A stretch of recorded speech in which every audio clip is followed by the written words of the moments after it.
Here is an easy fly to tie, and it catches a lot of trout. Shrimp lakes can be hard to fish as the trout basically filter feed on them. Shrimp keep the trout fat and healthy. However, shrimp lakes can be tough to fish.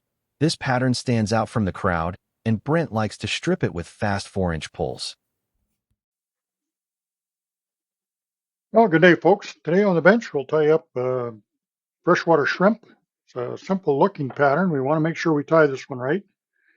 I've tied this video before, but I'm going to reshoot this one and put it out in again because we'll see it in different places on YouTube and so forth. We'll make sure this gets out. But it is one of the main staple food sources for trout in lakes. I'm going to start. I have a Mustad 49S hook and the vise here. I'm using 8/0 fluorescent fire orange thread, tying on some 7X tippet material. I will bring in some scud back. This is 1/8 scud back. This fly is tied in size 10 right now. I'll go 12s and 14s on it due to, oh, just a minute. I always keep forgetting my tail for some reason. Can't forget that. Just going to use a grizzly hackle here. Take a few off the side. But I have a tail.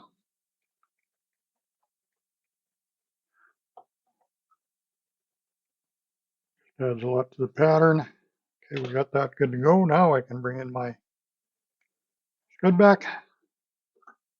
1/8 light olive for this fly here. The color I'm going to be tying here for my lakes. Got to get my box refilled. Go through a lot of these shrimp in a year. They really work well. So you want to make sure they all are ready with what you need to do. Now I'm going to be using this sow scud dubbing here from Wapsi. This is a very good dubbing for this fly. Look at all the colorations available, so you will be able to match any scuds, shrimp, call them what you will, in all your different lakes. So Wapsi's got you covered. Make sure I throw a half hitch on there. I'm not sure if I did that. Now I'll catch my dubbing in here and I'll just spin that on with my Norvise. You can dub this on by hand as well if you wish, or dubbing loops. I'll come in the back here. I want to make sure that we get this body dubbed heavy at the back. It's a little heavier at the back. Okay. Now I'm going to start thinning that down as we go. Get a bit of a taper as we go forward. I get my dubbing out of the way here. Now this is long, straggly dubbing.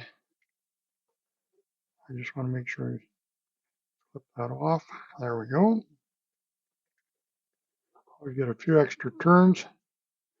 Now I'll bring this scud back over the top. Now don't stretch it too much because what it'll want to do is pull underneath the fly or go off the side.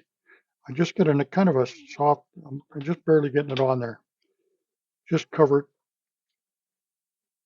the back and don't stretch it too tight. That'd be one thing I'd recommend. Make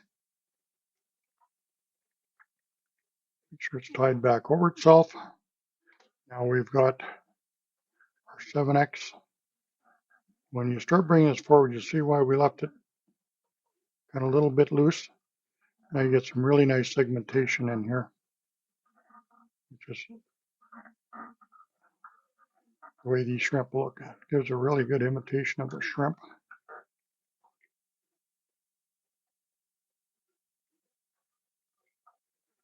Shrimp do come in many different sizes. There'll be tiny little rascals, scuds, freshwater shrimp. This one here, Camaris, be a little larger. There we go. That's your basics right there. Now we need to come in here with our brush. Just comb that out on the bottom. You can also use a dubbing picker, just a little vodka needle. You can pluck it out with that too. Take your time, get these legs out.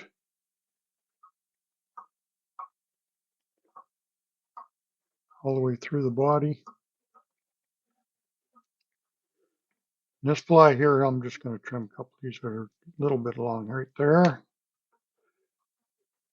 This fly here can be fished a lot faster than you think. I used to fish them. Well, I still wouldn't say I've always stripped them, but I found stripping them with a 4-inch quick strip, fish really like to eat them. I know in a lot of places I've fished, they really go after them.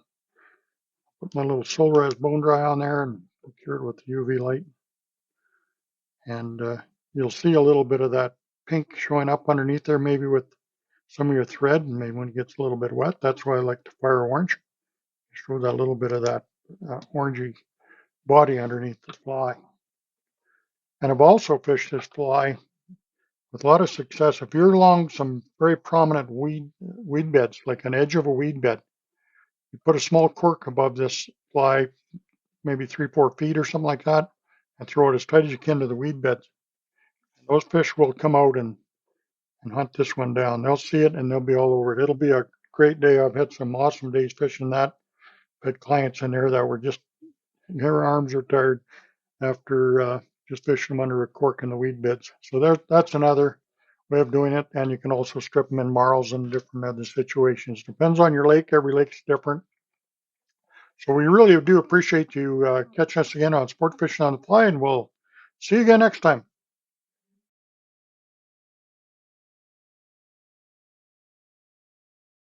We appreciate Brent for sharing with us today. Subscribe for more fly fishing videos and pro tips. Take care and conserve the waters.